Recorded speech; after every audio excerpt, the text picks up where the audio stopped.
the invitation from the Centre for International Law to be a visiting scholar here in Singapore. It's not my first time to Singapore. I have been before, but only for a few days. So the opportunity to stay for a little bit longer is a really wonderful time. And I'm looking forward to meeting all the people in CIL who are working in various areas. So what I'm going to be doing this evening is I've only got 45 minutes, and it sounds like a long time, but the BBNJ agreement is relatively complex. It covers a whole range of different issues and topics. So what I'm aiming to do today is to give you a bit of an overview of why the agreement was necessary in the first place, talk about the negotiations, give you a very brief overview of the four main parts of the agreement. And then I want to take a little bit of a look at cooperation and coordination as a theme that underpins a lot of the convention. So, and then finally I'll conclude by just saying a few words. And I do want to acknowledge Ambassador Lee, who's in the room, who was the president of the negotiations and could probably give this talk much better than I could. So thank you, Rena, for coming along today. So just so that we're all on the same page, of course the agreement deals with areas beyond national jurisdiction, and from a law of the sea perspective that means we're dealing with both the high seas and the deep seabed. We often hear this agreement referred to as the High Seas Treaty or the High Seas Agreement. Those pedantic lawyers among us say that that's not a great description of it because, of course, it includes the deep seabed as well. So instead, we use the rather obscure acronym BBNJ Agreement for Biodiversity Beyond National Jurisdiction. But when you think about it, the area beyond national jurisdiction is a very large area. It covers around 45% of the surface of the Earth and about 64% of the oceans. We tend to think a lot about areas under national jurisdiction because obviously it's closer to us, there's a lot more activity there. But increasingly the high seas has become, and the deep seabed has become, an area of activity that has grown over a number of years. We're increasingly seeing a lot more fishing taking place in the areas beyond national jurisdiction. We're obviously starting to see the beginning of in the near future of commercial mining of the seabed, and there's a lot of other activities, of course, that take place on the high seas. And part of the reason behind the calls for a new agreement was the fact that there has been a significant loss in biodiversity, not just on the high seas, it's taking place everywhere, but there is indeed a biodiversity crisis for the high seas as well. For areas under national jurisdiction, it's slightly easier in some ways to deal with because the coastal states have jurisdiction or sovereign rights over much of the biodiversity that occurs in their exclusive economic zone. But beyond national jurisdiction, it's very much dependent on a hodgepodge of various institutions and rules that all contribute or try to deal with various aspects of this. But just very quickly, some of the reasons why we're seeing a biodiversity loss, and these five come from the IPBES report, which applies to biodiversity generally, but it can be applied to the high seas as well. So changes in land and sea use obviously refers to the increasing amount of activity that's taking place on the high seas. Direct exploitation of organisms on the high seas, the key issue there, of course, is fishing. And we know that around a third of fishing is taking place over what can be sustainably exploited, but most of the rest of it is at the limit of what can sustainably be caught. And that's always a hard line to draw, so it could be more than that. Of course, the other key issue is climate change. And although climate change isn't itself an activity that happens at sea, the impact of climate change is really considerable. We are starting to see areas of the ocean lacking oxygen. We know that there is ocean acidification taking place as a result of carbon absorption into the ocean, and the gradual or sometimes not so gradual warming of the ocean is misplacing species from areas where they used to be to other parts of the ocean, and potentially causing extinction if those species aren't able to move quickly. Pollution is something that we've always known is an issue for the oceans, and of course alien invasive species also has a lot to say, although it's interesting how changing distributions of fish stocks might fall into that category. Another reason why this agreement was discussed and then negotiated was the recognition that sometimes our ocean governance frameworks can be less than ideal. Now, not everybody agrees with all of these points, but certainly very early there were a lot of scholars drawing attention to many of these issues. And the lack of integration between various institutions, I think, was something that a number of commentators and some states were concerned about, on the basis that we've got these institutions that have developed on a very ad hoc way to deal with specific issues, but there hasn't always been great coordination among them. So, for example, what would happen if an RFMO, a regional fisheries management organisation, created a no-take area on the seabed to protect the benthic ecosystems, and then the International Seabed Authority agreed that someone could mine there, for example. So that, there's those sorts of problems from a lack of coordination that can be problematic. We didn't have great governance for new and emerging issues, such as iron fertilisation. When it was first mooted, there was some disagreement about what was the appropriate institution to deal with it, and that was subsequently picked up by the London Dumping Convention, but that it doesn't actually fit within the definition of dumping. The Law of the Sea Convention doesn't create a decision-making body that has an overview, so the General Assembly has had to step in to do a lot of the work that applies more generally to the Law of the Seas. But there isn't that sort of overarching decision-making ability that you would find, for example, in multilateral environmental organisations. Some and many would argue that some of the existing institutions haven't done a great job at managing impacts on biodiversity. I think it's also important to acknowledge the inequities between developed and developing countries. This is something that was known about, of course, at the time of the Law of the Sea, and the extension of maritime zones was partly seen as a way to meet some of the inequities, and it gave a lot of resource control to developing countries.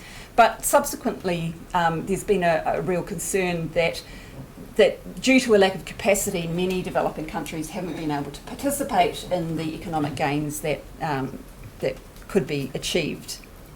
And I've already mentioned the lack of an institutional mechanism. I just want to give you a bit of a the time frame on this one. Of course, in 1982, the Law of the Sea Convention was negotiated. And then the following decade, we had two implementing agreements that were rather rapidly developed. One was in relation to deep seabed mining, which effectively changed the convention in some ways. And the following year, we had the UN Fish Stocks Agreement. And this was expanding on obligations to cooperate in relation to straddling and highly migratory species. It wasn't until 2006 that the first ad hoc meeting of a working group convened by the General Assembly met to start to talk about some of these issues. And I was a very junior scholar at the time, and I actually went to that meeting and the second meeting. And to be fair, some of the debate seemed like it was still the same when I came back in 2018 to be part of the negotiations. But actually, in fact, a lot of progress had been made at that point. So at the end of 2015, the General Assembly created a PrepCom. They had 4 meetings, and then, of course, in 2018, we had the first of eventually 6 sessions, 5 official sessions of the Intergovernmental Conference for the BBNJ agreement. So I just wanted to point that out partly to show you that this topic has been discussed for quite a long time, and compared to, for example, the other implementing agreements, the BBNJ process has actually taken a significant period of time, and certainly seen me from the early stages of my career through to now. But we do have an agreement. So for those of you who know something about the BBNJ agreement, apologies, I'm just going to give you a bit of a primer, essentially, on what this is about. So the 2017 General Assembly resolution authorised negotiations for the new agreement. Initially, it agreed that there would be 4 sessions of the negotiations.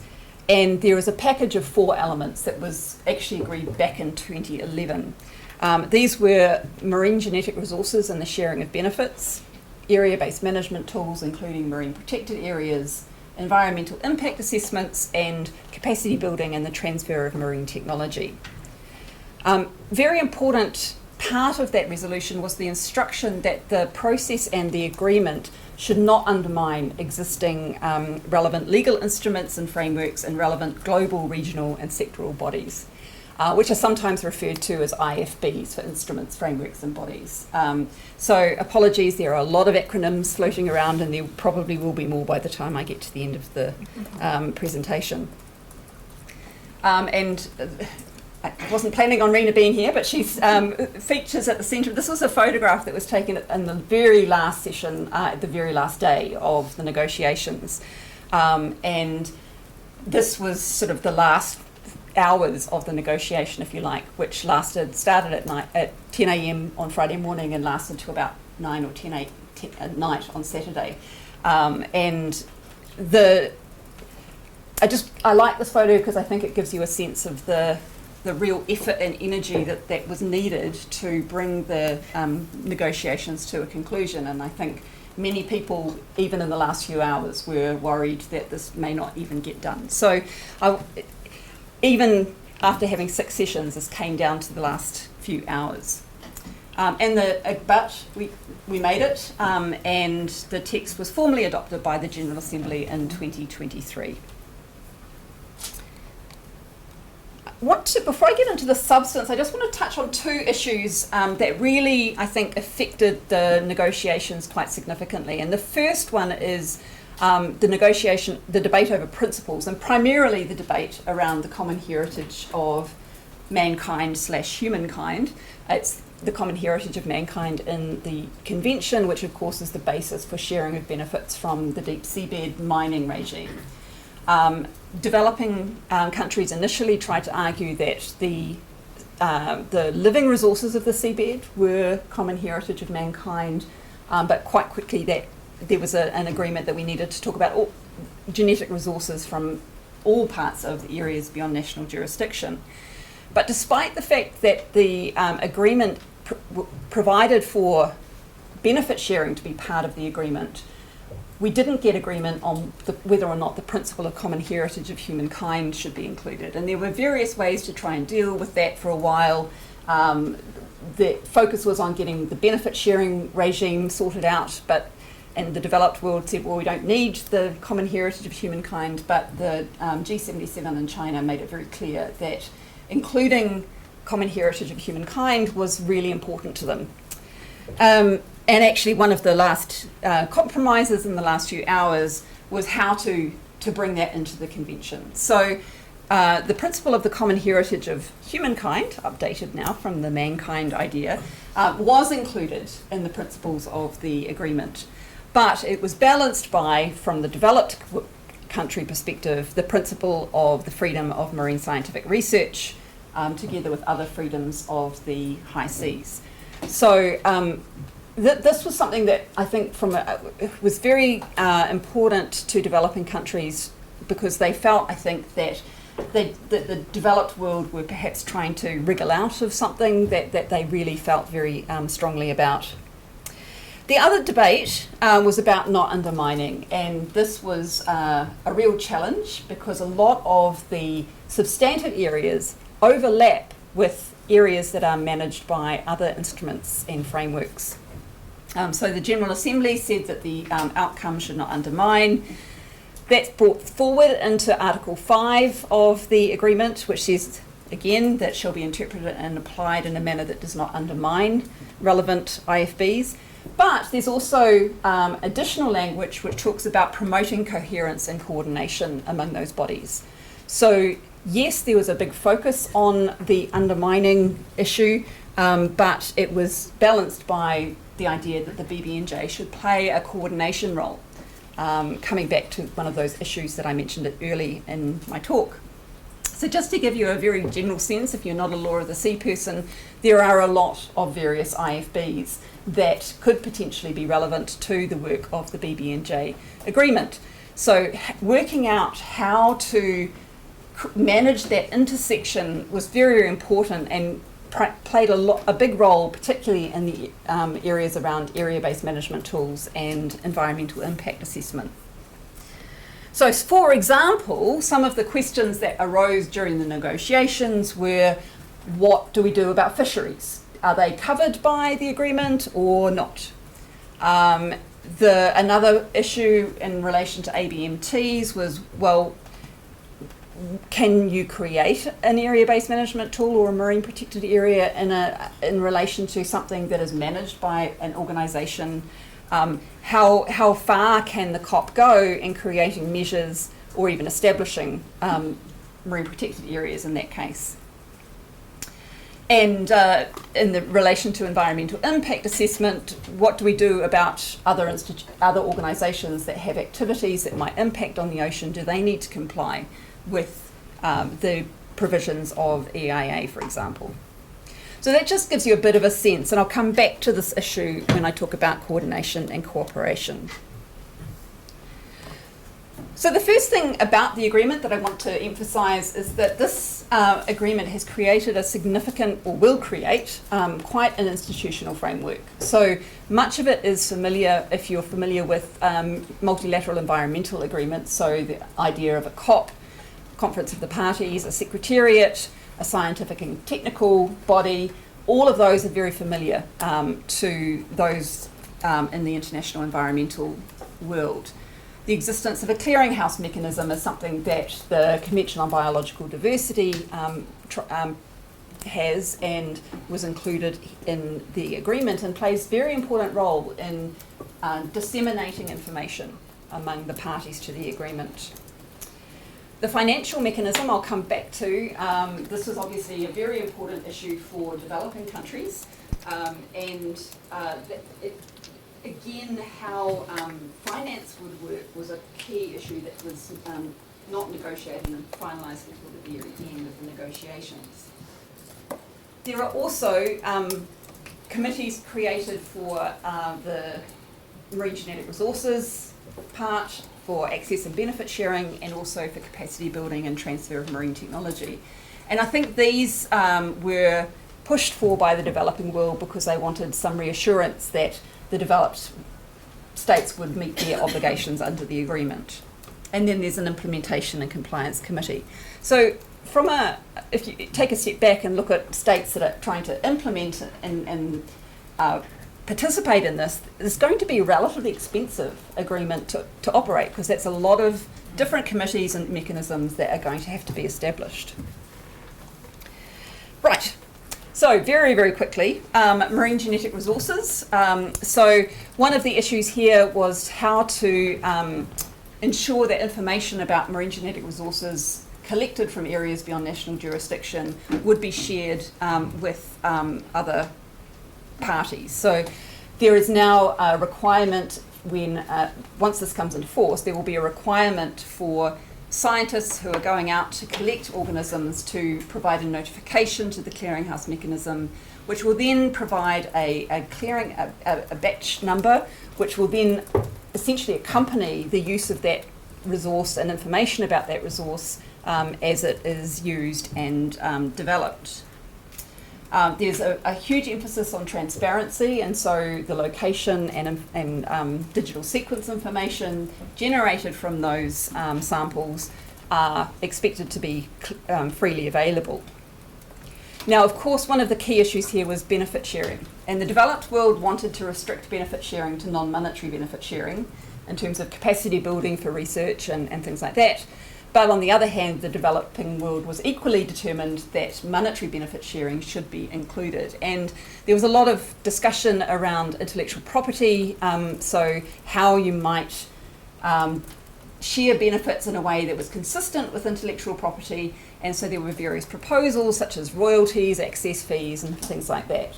Now that wasn't able to be finalised in the negotiations. So the compromise for this part of the agreement was that developed countries, from the time that the convention comes into force, will pay a fee, essentially a fee, a contribution into a fund of 50% of their assessed contributions to the agreement. So essentially states will be paying for their contributions to the agreement plus 50%.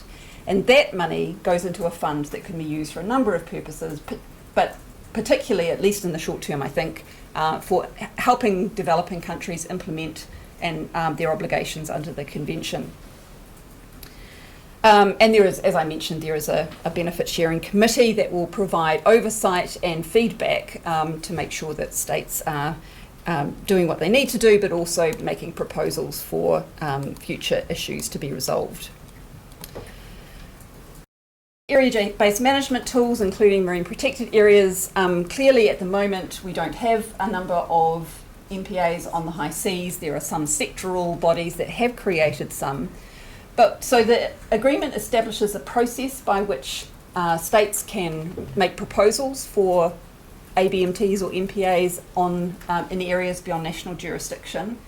There's a consultation process, and then very importantly there is a decision-making power. So COP can agree to establish an MPA or ABMT. It can decide on measures to be put in place within that ABMT.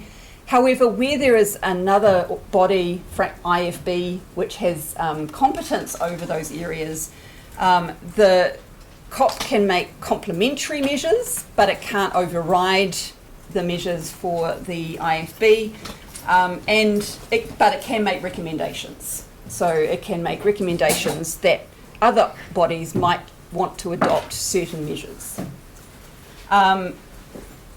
This was again a hard-fought battle, but it also connected to it was the decision-making process.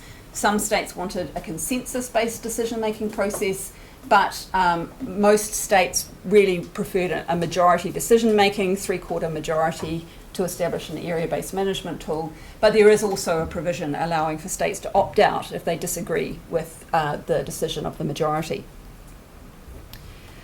Environmental impact assessment.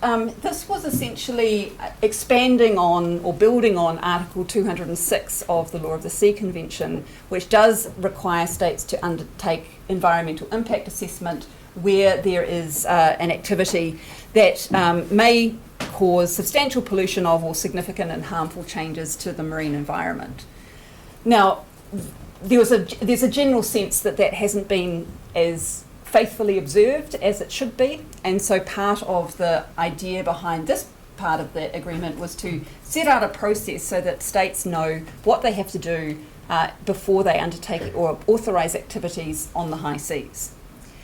Here again there was a big debate. This was about what threshold should be. So some, for example, wanted to use the Antarctic Treaty Environmental Protocol threshold, which essentially requires assessment if there is a minor or transitory effect on the environment. And so this was brought in as a compromise so that the first question a state has to ask when an activity is proposed is, will this have more than a minor or transitory impact on the marine environment? So that's quite a low bar. If the answer is yes, then the obligation is to screen, to get more information about the activity and what impact it might have. Then the state has to ask, will it cause substantial pollution or significant and harmful changes to the marine environment, which is the standard in Article 206. And in that circumstance, an environmental impact assessment must be done.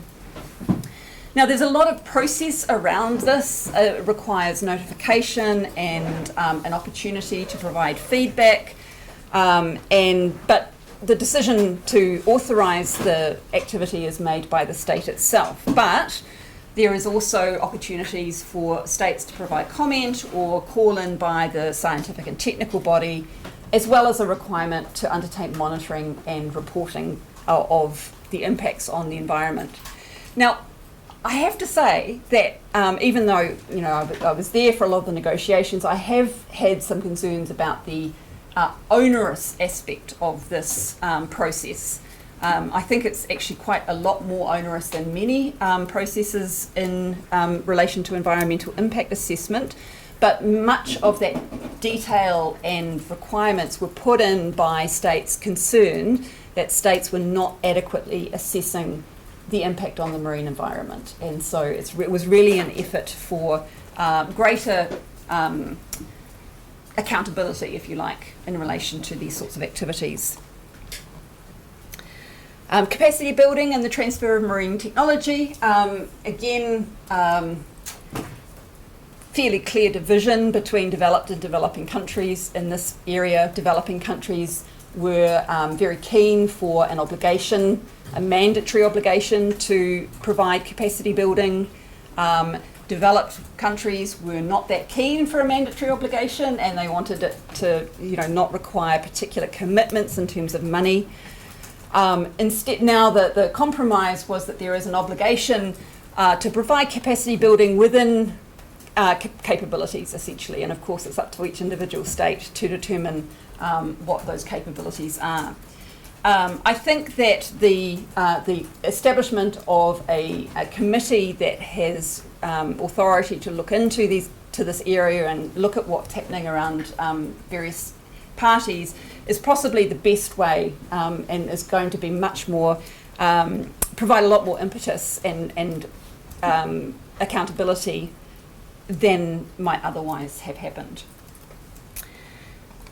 I mentioned the financial mechanism. The key, I think, extra component that's new is the assessed contribution that developed countries are going to be making from the time that the agreement comes into force. But there are other ways in which money can be contributed and then used to help developing countries with their obligations. I have to apologise, I'm whizzing through this, I know, but I'm very happy to return to any of these points during the discussion if you've got an interest in them. The Implementation and Compliance Committee is a really interesting development. This committee is, of course, again familiar to people who have worked in multilateral environmental organisations, and the idea behind it is that it's much better to help states comply than try and pick up the pieces once they've failed to comply. And they may not be able to comply if they don't have the resources or the capacity to comply. So the idea behind these committees are essentially a facilitative approach to try and encourage and help states to comply with their obligations. This is not present in the Law of the Sea Convention, but I think it is a really significant development, and I'm very glad to see that this was included in the agreement. There is also a dispute settlement process which builds on Part 15 of the Law of the Sea Convention, and I'm going to come back to this issue tomorrow when I'm talking about dispute settlement under the Law of the Sea. And I won't go into too much detail about that right now. So just to sort of in my last 10 minutes or so, I want to come back to the issue of cooperation and coordination. Now here on the slide, sorry for all the text, I've tried to pull together some of the various provisions in the agreement which are essentially intended to try and ensure that the coherence part of the COPS mandate is fulfilled. So I've mentioned, of course, already Article 5 and the requirement not only to not undermine, but also to promote coherence and coordination. Now, there are other parts of the agreement that try to push that forward. So, for example, Article 8 under cooperation instructs parties to endeavour to promote as appropriate the objectives of this agreement when participating in decision-making under other IFBs. So when states are a party to the BBNJ agreement and they're also party to an RFMO or the ISA, then they have a kind of an obligation. It's very weakly worded, obviously. It just talks about endeavouring as appropriate to promote the objectives of the BBNJ agreement. But the idea here is that the BBNJ ideas and practice will spread, hopefully, through various organisations as a result of states who are party to the BBNJ pushing for particular outcomes when they get to these other organisations.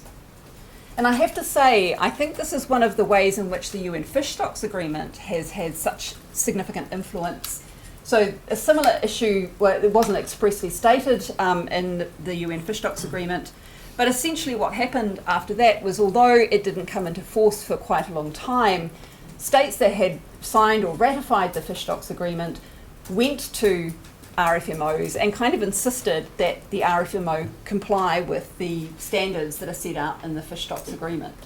And so in an ideal situation, hopefully, you might see parties to the BBNJ agreement going to other organisations and asking them to lift their game if it's not ideal. Now, the Conference of the Parties, as part of its authorisation, one of the things it's authorised to do is it shall promote, including by establishing appropriate processes, cooperation and coordination with and among relevant other instruments, with a view to promoting coherence among efforts towards the conservation and sustainable use of marine biodiversity. So this is a very deliberate attempt to place the BBNJ in the centre of a discussion around the sustainable conservation and sustainable use of biodiversity. And I think it will be very interesting to see what sorts of processes the COP does decide to put in place to try and better integrate decision making for the purposes of protection of marine biological diversity. But of course we also have to remember that the COP is simply the parties to the agreement working together, and they will also be parties to these other agreements as well. So, but it'll be interesting to see whether it's going to involve cooperation among secretariats, and potentially we could even see cooperation among scientists or scientific bodies, and that would be really helpful, because if you get sort of agreement on appropriate approaches to science and how information is developed and presented, then that potentially allows for that greater cohesion among those various organisations. But I'm going to take the example of marine protected areas just to sort of work through this a little bit more, because it was in relation to ABMTs and MPAs that the not undermining issue and the coordination issue really, I think, was crystallised. So the first starting point is that in creating MPAs, the COP must not, as we said, undermine those bodies in establishing, well, it's primarily in the measures that they put in place. The COP cannot override the other bodies for matters within the competence of those bodies. They can only make recommendations. However, it's interesting, so there's this, at the one end, the COP can make decisions about measures to be implemented. At the one end, it says that they can't sort of take decisions where something is within the competence of another body, but they can make recommendations. And in the middle, I think we have another option, which is, I think, slightly ambiguous, that the COP can decide on compatible measures that are compatible with other instruments, frameworks and bodies. So what that actually means in practice will be very much up to states once the agreement comes into effect, but it may provide for an opportunity to sort of push where other bodies are not doing or exercising their competence in a way the COP might decide it could do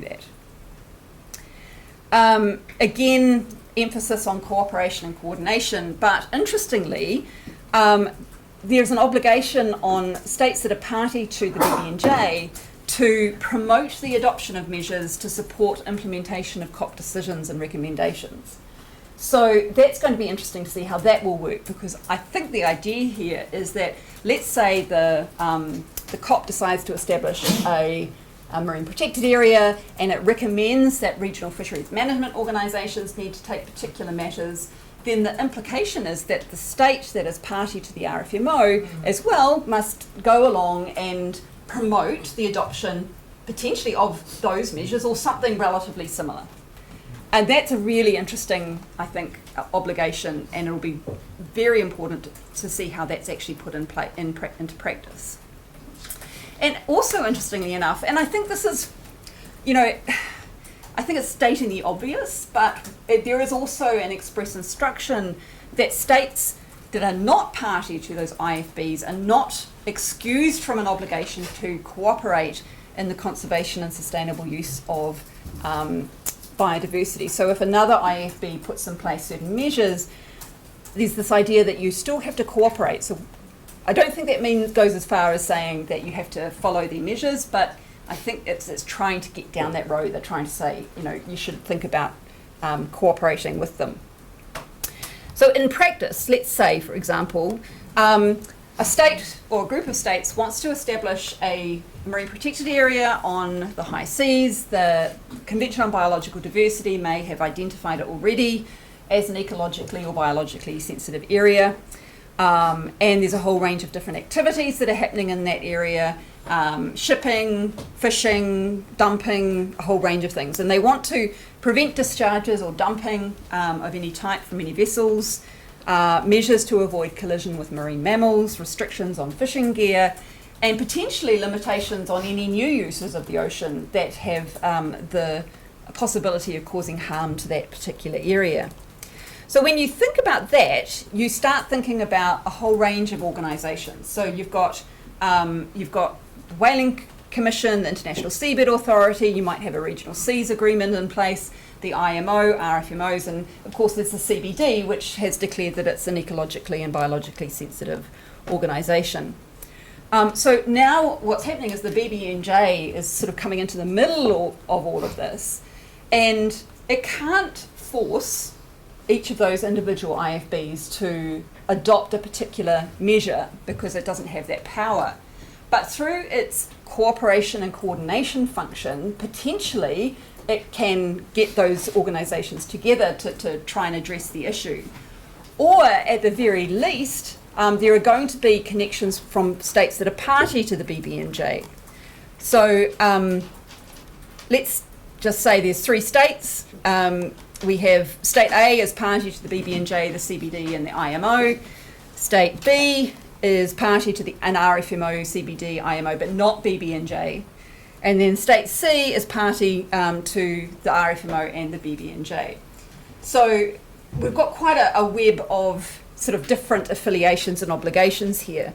So if, let's say, a COP says we think that there needs to be particular measures taken in relation to fisheries, then both State A and State C are expected to go to the RFMO and say, the COP has recommended certain outcomes, we want that to happen. Of course, that doesn't mean that the RFMO will adopt those measures, and certainly State B might have something to say about whether or not it does, but it's going to provide that influence. Now, State B, of course, is not bound by the BBNJ and has no obligation to promote BBNJ outcomes. And I think that's going to be relatively common, at least in the early stages where we're still building membership. Of course, they are still bound by other obligations, including obligations under UNCLOS to protect the marine environment. And then State A, that's not a party to the RFMO, but it still has some sort of obligations to cooperate, at least under the Law of the Sea Convention. So this is just trying to give you a little bit sense of the complexity, I think, of the inter-institutional tension and potential coordination that might have to occur once the BBNJ agreement has entered into force. So I'm pretty much at the end of my 45 minutes, so I just wanted to say a few words about the agreement. And the first thing I want to say And I've been talking to a number of groups from the Global South since the agreement has been concluded. And I just want to say we should not undersell the success of the agreement for the developing world. There's a whole range of reasons why they should be, very pleased. Well, obviously they probably wanted more, but there's a lot of stuff in here that is really good for developing countries. So the fact that there is an MGR regime, or even at all, the fact that it applies to both the seabed and the water column, when originally developed countries were saying, no, that's freedom of the high seas, we can't have any rules about that. That in itself was a significant achievement. But then to get the potential for benefit sharing, both from the initial contributions from developed countries, but the COP can also make further decisions about ways in which monetary benefit sharing could occur. That's huge, that's really big. And it's no surprise that of the first ratifications, I think most of them are developing countries. I'll come back to that. Again, strong but qualified commitments to capacity building and transfer of marine technology, which of course is something that's very close to the heart of many developing countries. The fact that we've got an immediate financial contribution is really important and really significant. One aspect that a number of states, particularly small island developing countries, were concerned about was whether or not they would have the capability to actually do the things that they are required to do under the agreement. And the scientific and technical body is intended to provide some assistance and guidance in the implementation of the agreement. And of course, that will also be supplemented by the capacity building and transfer of marine technology provisions. We've got the common heritage of humankind and the principles, and that was a big deal. And then, of course, one other thing I haven't really talked about is that there are a number of references to traditional knowledge of Indigenous people and local communities, and it's often treated on a relatively equal level as scientific information in many places. And that was very much pushed by the Pacific small island developing countries, but eventually other states were convinced to include it. So, some of the key questions I think from now is to what's going to be the impact of this agreement. Well, there's a lot of work that still has to be done. Not everything could be agreed by the IGC, and the shape and the method for how those institutions will act still to be developed. They are now the subject of a PrepCom, which will fill in the gap before the COP comes into effect. When will the agreement come into force? Well, there's a lot of question about that, but it was signed a year ago. We've now got 13 state parties, including Singapore, so congratulations on that. But we need 60 to enter into force.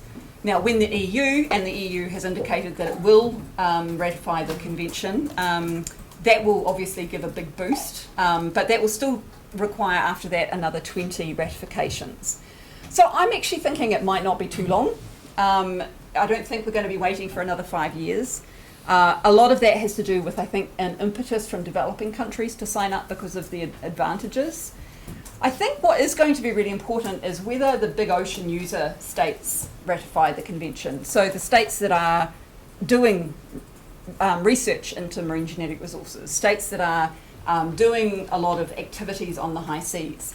And that's a little less clear. So it's not clear necessarily whether, well, the US has signed. I think the chances of ratification are relatively low. China has signed. Japan, last time I checked, hadn't signed, but it might have signed since then. So there's a lot of big states that are still yet to, commit or at least ratify. And I think that if the agreement comes into force before many of those big user states are party, then you might start to get the sort of description of a paper tiger, if you like, because the COP can make lots of decisions, but it might not bind states that are actually the ones that are doing the activities. But I also think there is an impetus for developed countries to join because, of course, the COP is going to be making important decisions in the first few meetings. And I think any state that thinks it will ratify in the future probably would want to be there at the beginning to ensure that the rules and procedures meet their requirements. As I've sort of discussed, there's lots of open questions about how the COP will work in relation to cooperation and coordination. So will we see states willing to sort of really put pressure on other international organisations to improve their environmental performance? Or we might see states being very cautious and careful about trying to put too much pressure, especially if they are themselves members of those other organisations. So there's a lot, I think, of sort of, I guess, lot to be determined based on what states are willing to do. And apologies, Rena. This was taken from the last session. I would have changed it if I. But this is obviously there was a moment of extreme excitement and relief once the agreement was concluded, and as I mentioned, it requires 60 ratifications to enter into force. We still only have 13, but the fact that there are so many signatories, I think, is a really good, promising sign that we will see the agreement enter into force not too far in the distant future. And of course, at the moment, there's an enormous amount of work. I believe Rena's not involved, so that's probably great for her. But there's a lot of work that's going to be going on in the General Assembly to prepare and try and sort of work out some of the big issues that still need to be decided at the first meeting of the Conference of the Parties. So I'll leave it there and invite questions and comments from the audience.